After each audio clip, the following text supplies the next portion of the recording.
Año 2021, Chihuahua, México. Una contadora pública con maestría en administración de poco más de 60 años empieza a invertir parte de su pensión en una empresa que le recomienda a su hijo, donde le prometen rendimientos de hasta 5% mensuales. En octubre de 2023, vende su casa, donde habitó por 37 años, planeando un estilo de vida más relajada para su edad. Su intención es adquirir un nuevo terreno, donde iniciaría la construcción de un inmueble más pequeño e invertir el dinero restante de la venta de la casa durante 3 meses en la empresa que les ha pagado puntualmente sus rendimientos, para aprovechar la tasa preferencial que les otorgarán por la considerable cantidad de 2.4 millones de pesos.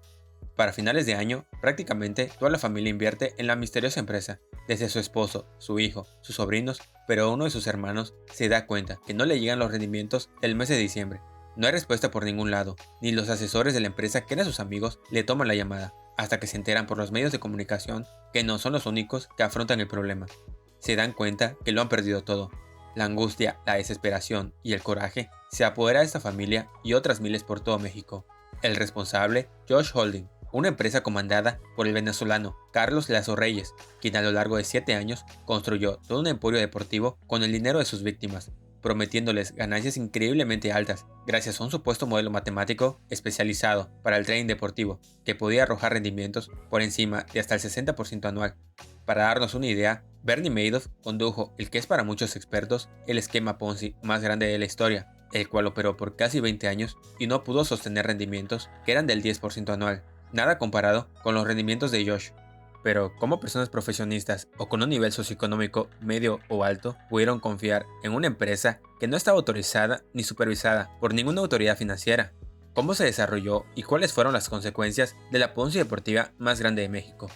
Pero para empezar, ¿qué diablos es el trading deportivo? Empecemos por partes. El término trading, como muchos ya saben, se refiere a la actividad de compra y venta de activos financieros u otros productos con el objetivo de obtener ganancias a través de la diferencia entre el precio de compra y el precio de venta. Esta práctica se lleva a cabo en diversos mercados financieros y puede incluir una amplia gama de activos, como acciones, bonos, divisas, materias primas, criptomonedas y más, como vamos a ver ahora, y ha experimentado un notable aumento en popularidad en los últimos años, debido a ciertos factores como el acceso a la tecnología, pero sobre todo las potenciales atractivas ganancias que se pueden generar en periodos cortos de tiempo, especialmente en mercados volátiles. En términos simples, el trading deportivo es como comprar y vender acciones, pero en lugar de acciones, estás comerciando con apuestas deportivas antes y durante un evento deportivo, donde debemos comprar a un valor bajo las posiciones y en proporción a las probabilidades, estadísticas, análisis y datos sobre el partido, seleccionaremos el mejor momento para vender caro y obtener nuestra ganancia. Vemos que es algo muy diferente a las apuestas deportivas tradicionales, que el objetivo es acertar a un resultado. Por ello, no cualquiera puede tener éxito en ese tipo de actividades, ya que requiere de un profundo conocimiento del deporte en cuestión y la capacidad de tomar decisiones rápidas, aunque esto no deje de ser otro tipo de especulación financiera, con un alto grado de riesgo. Aunque mayor riesgo, más es la ganancia. Eso de invertir en bonos de gobierno es aburrido, lento y te da migajas por tu dinero. Entonces, ¿qué mejor que sentir la emoción, la adrenalina y dirigirme hacia el camino de la libertad financiera con el trading deportivo? Solo que eso de ser corredor de apuestas, pues no es tan fácil. Y aquí es donde entra Josh Holding, el cual funcionaba como un intermediario entre las exchange de apuestas y los clientes, con la supuesta ventaja que ofrecía un algoritmo con análisis de datos deportivos en el cual, gracias al modelo matemático, permitía recibir ganancias en cada una de las apuestas colocadas, con rendimientos mensuales de hasta el 5% en su mejor momento. Y no estamos hablando de los clásicos tipsters donde te suscribes a su canal de Telegram para que te envíen sus picks, pero siempre te dicen que le apuestes al favorito y salen presumiendo su efectividad altísima.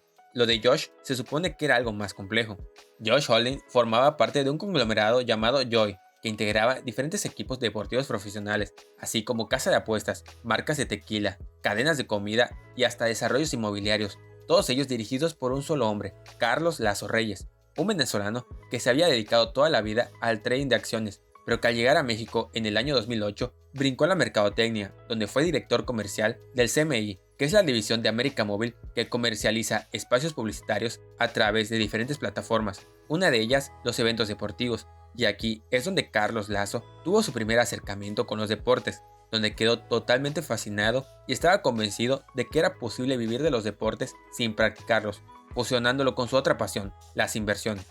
En 2009, Carlos Lazo junto con Elena Chofstek registraron la empresa Alimentos Mi Tierra, cuyo objetivo era el comercio de todo tipo de bienes, con un capital inicial de 50,000 pesos.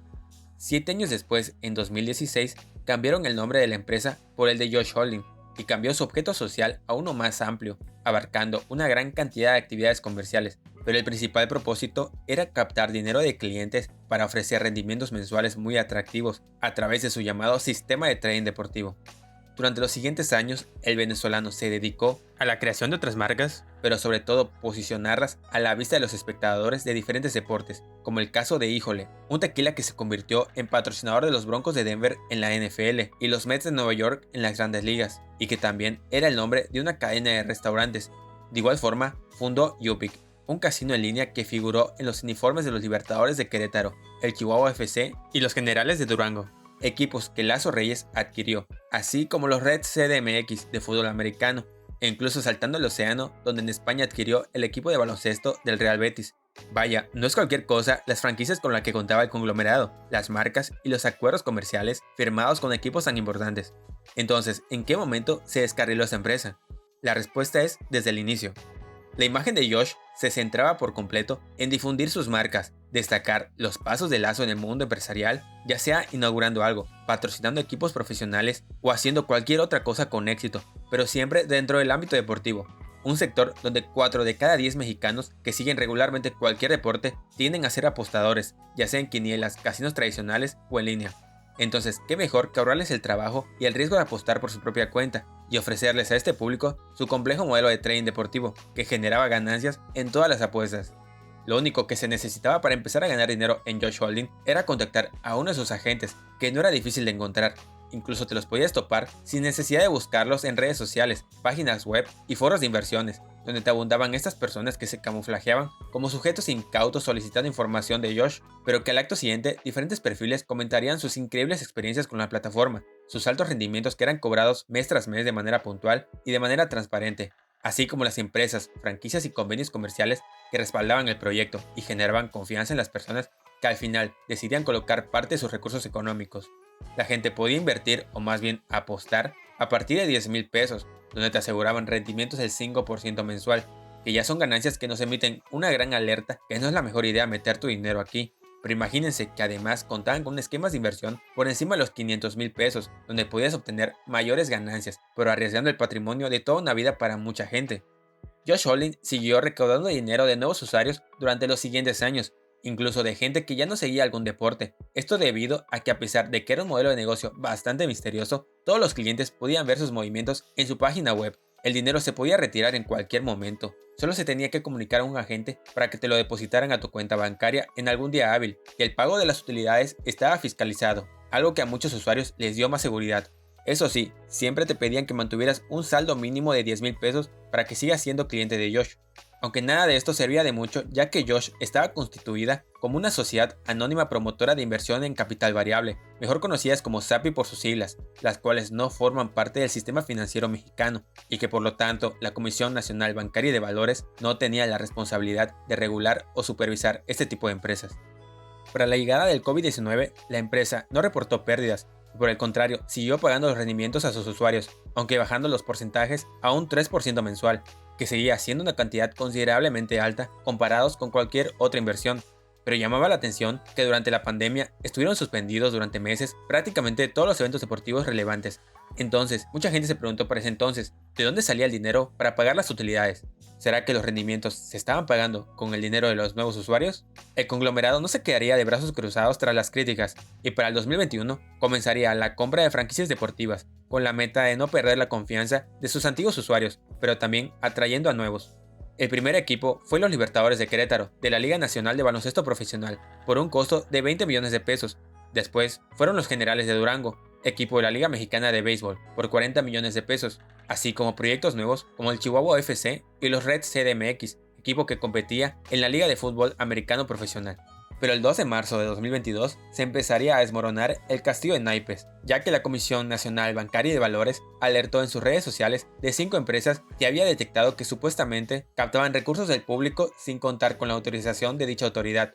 una de ellas Josh Holding. Posteriormente, varios bancos cancelaron las cuentas de Josh como consecuencia de esta alerta. Ante esto, la empresa presentó un amparo alegando que la CNBV no había completado el procedimiento para determinar si estaban realizando una captación ilegal de recursos. Al respecto, la jueza Blanca Lobo Domínguez resolvió que la Comisión Nacional Bancaria de Valores había transgredido los derechos de Josh Holding relativos al honor y reputación y el 16 de marzo de 2023 ordenó retirar de la alerta el nombre de la firma.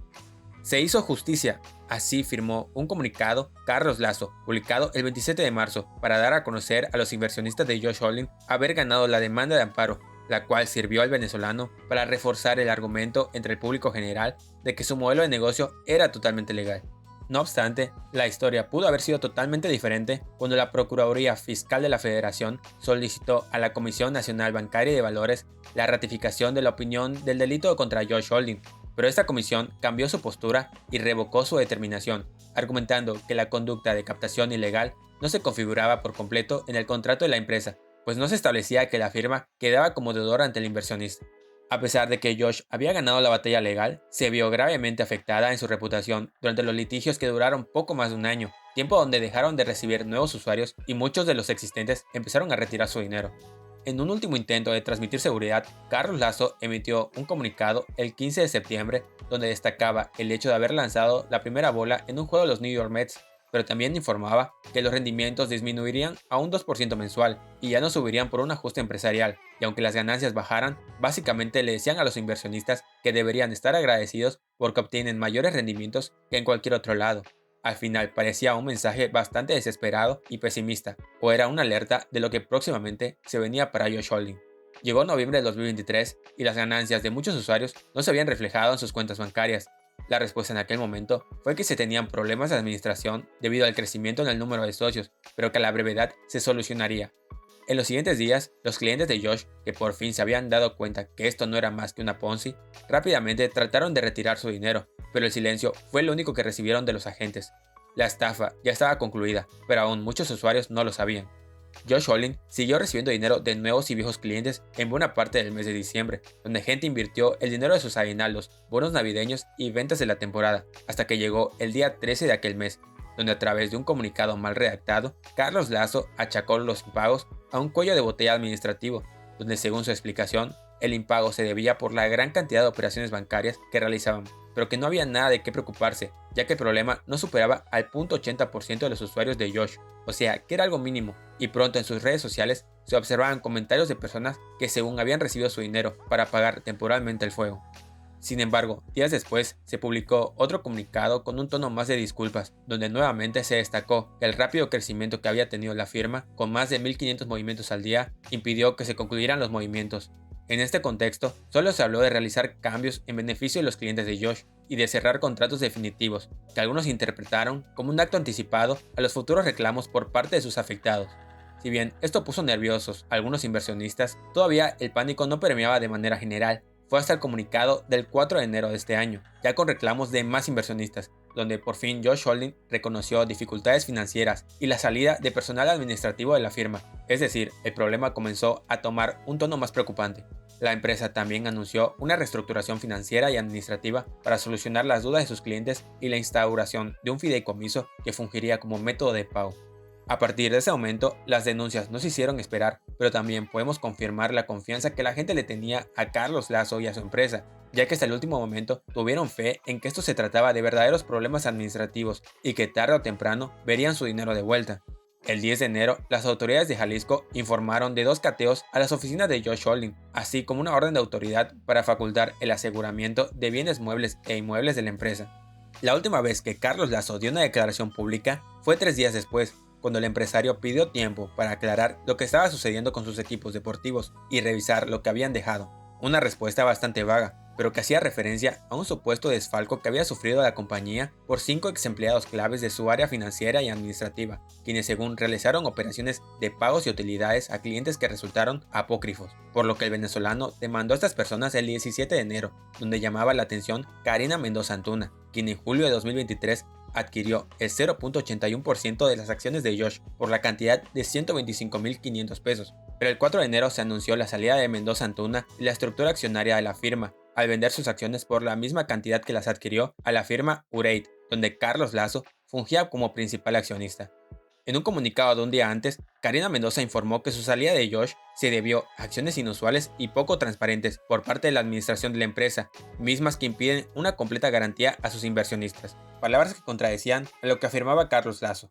El último contacto oficial con Josh Holding se dio el 18 de enero, un día después que Lazo Raso presentara la demanda contra sus colaboradores y justamente informaba sobre estos hechos. Además, comunicaban que habían tratado de pagar a más de 400 clientes en situaciones desfavorecidas de salud, pero el congelamiento de las cuentas bancarias por las autoridades entorpeció el método con el que pensaban solucionar a los afectados. Nunca se comunicaron las supuestas cantidades del desfalco de la empresa, pero lo que sí podemos saber, o por lo menos darnos una idea, son las repercusiones que trajo consigo el fin de su estafa, con un incumplimiento por más de 1.000 millones de pesos, con cerca de 50.000 inversionistas y demandas a lo largo de todo México. Sus equipos deportivos también sufrieron las consecuencias, los cuales desaparecieron o fueron suspendidos de sus respectivas competencias, a excepción del Betis Baloncesto, donde su sección de fútbol se hizo responsable de los gastos financieros, no sin antes despedir a empleados y vender a jugadores para subsistir. Sus restaurantes y casinos también fueron cerrados y lo único que aún se puede ver con signos de vida es su marca de tequila, el cual se puede comprar en diferentes tiendas,